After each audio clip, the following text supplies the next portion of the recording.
असीम और प्राचीन, निर्मम और पथरीले भूदृश्य की आगोश में समाया। प्रकृति की कोमल छटा में बसा जमी दोज होता यह किला।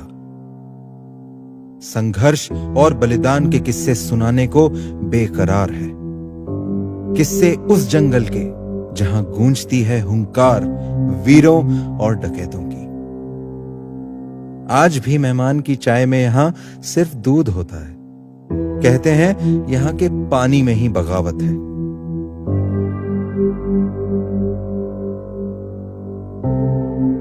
उसी पानी से सींचा हुआ बागी डकैतों को पनाह देने वाला यह जंगल आज जानवरों का स्वर्ग है। और चकमा देकर छुप जाने में तो यहां के जानवर भी माहिर हैं। यह कहानी है विंध्याचल की शान कूनों की।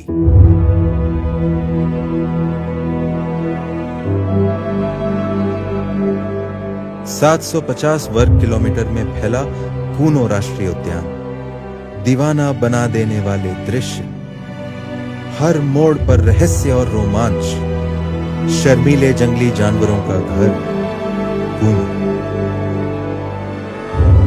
आज कूनो जैसा दिख रहा है उसके पीछे कई कहानियां हैं। पार्क के टिकटोली गेट में प्रवेश करते ही बब्बर शेर को यहां लाए जाने की बातें शुरू हो जाती हैं। और क्यों ना हो, एक वह समय था जब एशियाटिक लायन तुर्की से लेकर मध्य भारत तक राज करते थे। पर बदलते समय के साथ इंसानों की बस्ती बढ़ती चली गई और बब्बर शेर का साम्राज्य केवल गुजरात के गिर में सिमट कर रह गया। और एक दिन ऐसा आया जब 20 से भी कम शेर गिने जा सके। जूनागढ़ नवाब ने फौरन शिकार पर पाबंदी लगा दी और फिर साल दर साल इनकी आबादी बढ़ने लगी। मगर आज समस्या कुछ और ही है। अब इन्हें सबसे बड़ा खतरा खुद से है। आज जितने भी लायन गिर में हैं, सब उन्हीं 18 से 20 बचे हुए शेरों के वंशज हैं। इससे कई तरह की जेनेटिक बीमारी होने का खतरा है। एक ही जंगल में 500 से ज्यादा लायन, किसी महामारी के फैलने पर इन्हें सुरक्षित रखना लगभग नामुमकिन होगा।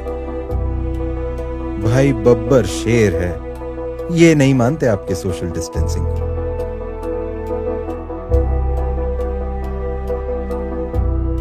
वाइल्ड लाइफ के जानकार इस बात पर तो एकमत थे। गिर के बब्बर शेरों को अब जल्द ही एक नए घर की जरूरत थी।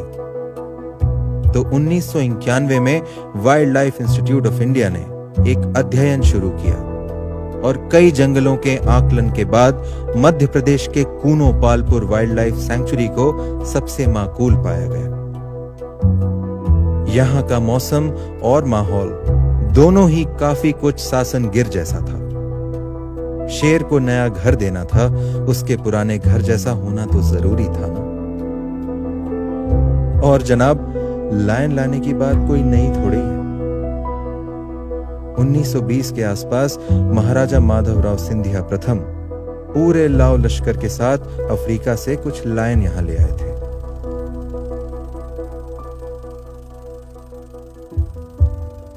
और उन्हें डोप कुंड में बनी इन शानदार कोठरियों में रखा।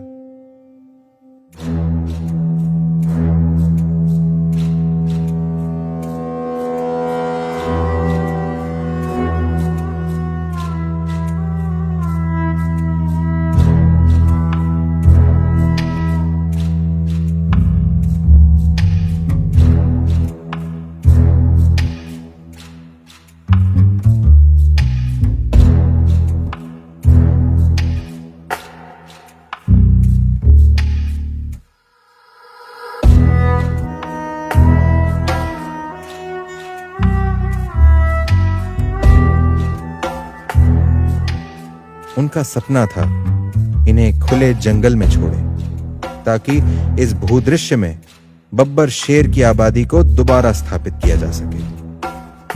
हालांकि ऐसा हो नहीं पाया, पर मानना पड़ेगा, महाराजा सिंधिया की सोच समय से बहुत आगे थी। डोप कुंड के पास रहने वालों की माने तो आज भी रात में इस खाई में बब्बर शेर की दहाड़ गूंजती सुनी जा सकती है। दिमाग तो इस कहानी को नहीं मानता, पर दिल है कि मानता नहीं।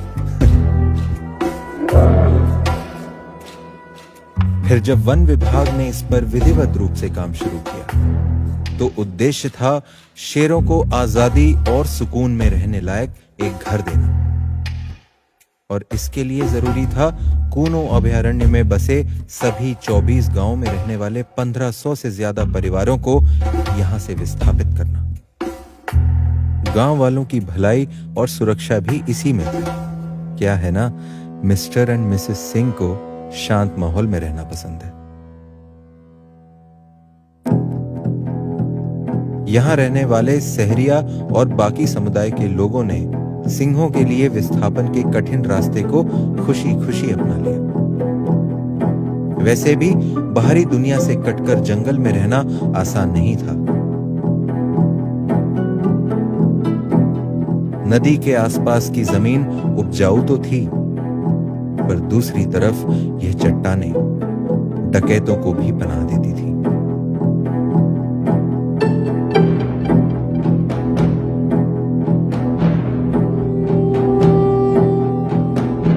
कई खौफनाक किस्से हैं जब अपनी बहू बेटियों की लाज बचाने के लिए रातों रात गांव खाली कर दिए गए। कूनो पालपुर से पलायन कर लेना सभी के लिए फायदे का सौदा साबित हुआ।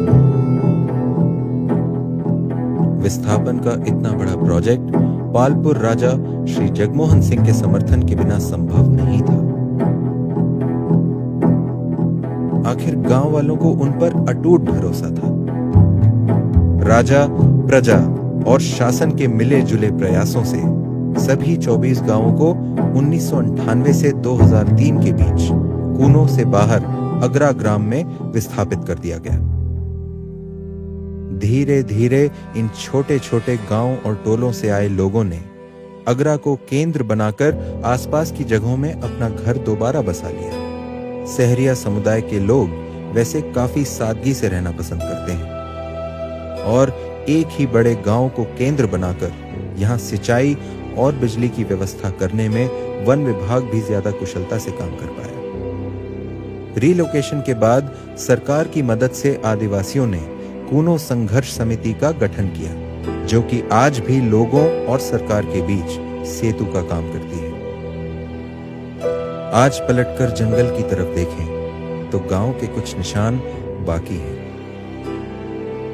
पर ना जाने क्यों इन टूटी दीवारों को देखकर सन्नाटे का नहीं बल्कि सुकून का एहसास होता है। दिल थोड़ा रुआंसा भी होता है इन लोगों के बलिदान को देखकर, जो जंगल की भलाई के लिए अपना घर छोड़कर चले गए।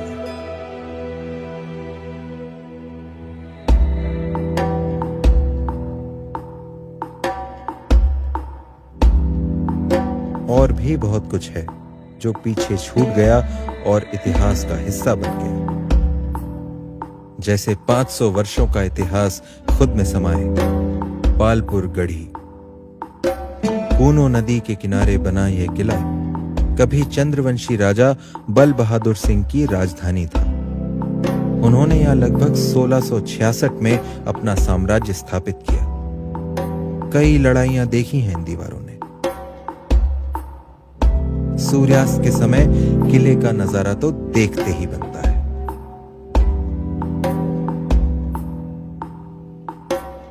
आमेट का किला तो अब लगभग पूरा ही जंगल की आगोश में आ गया है। भव्य और विस्मयकारी मैटोनी किले को देखकर तो समझ ही नहीं आता जंगल ज्यादा पुराना है या किला।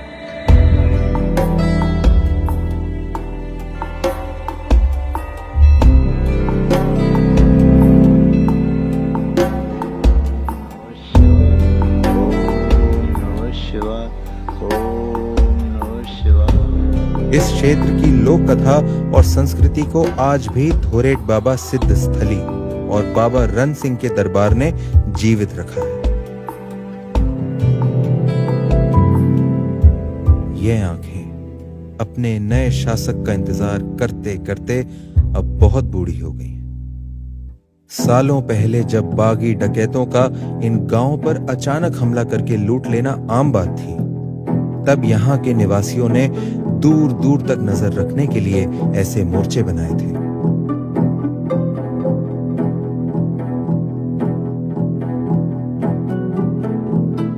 चौबीस घंटे मोर्चे पर पहरेदार तैनात रहते और दुश्मन को दूर से ही आता देख रहवासियों को सचेत कर दिया जाता।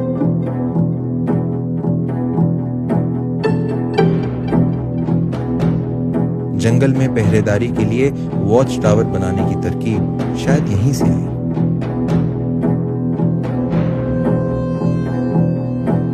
गहरी खाई के किनारे पर 5 मंजिला इमारत बराबर ऊंचाई पर चढ़कर जंगल पर नजर रखना कमजोर दिल वालों के बस की बात नहीं।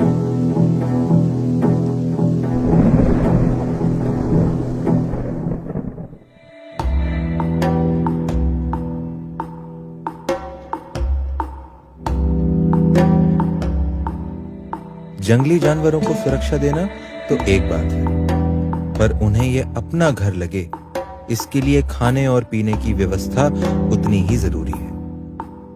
दुरैंडी की नर्सरी वही काम करती है, जहां शाकाहारी जानवरों के लिए आवश्यक विभिन्न प्रकार की घास प्रजातियों के रोपे तैयार किए जाते हैं। कूनों के जंगल में कूनो नदी ही जीवन का आधार है।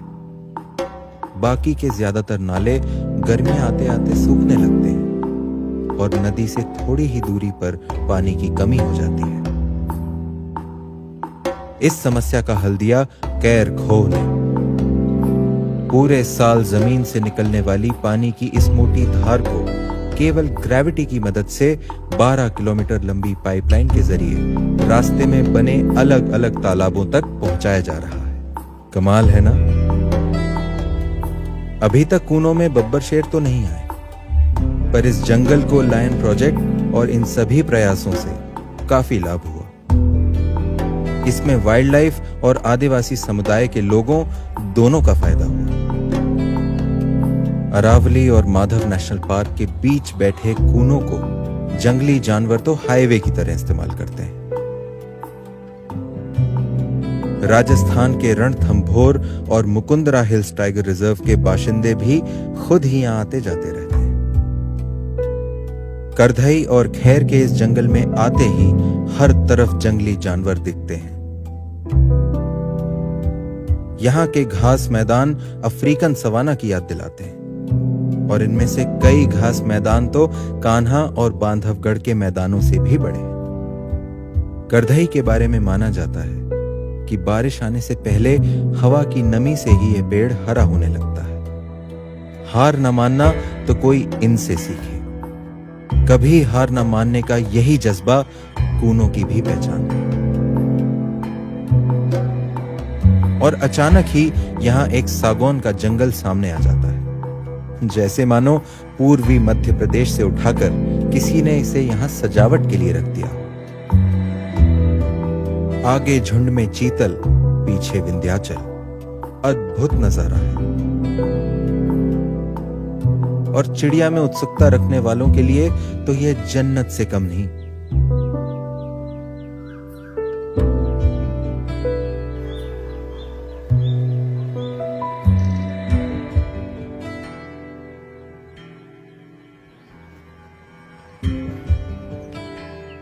जरा दोस्ताना किस्म की है यहाँ की ड्रोंगो भी।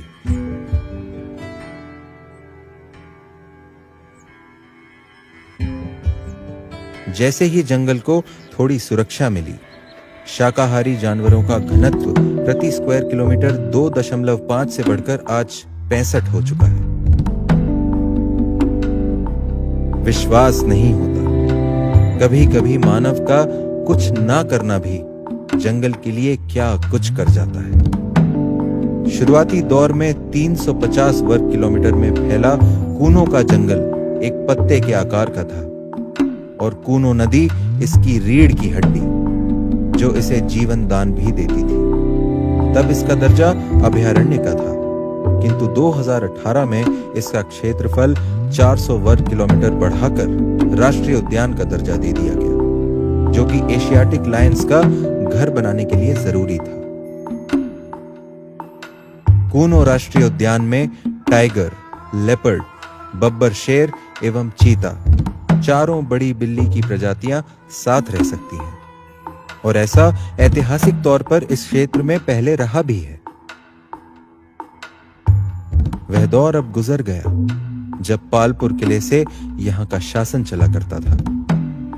इसे अब जंगल ने पूरी तरह अपने कब्जे में ले लिया है, या यूं कहें कि जंगल ने इस किले को अपनाया और फिर जानवरों को तोहफे में दे दिया।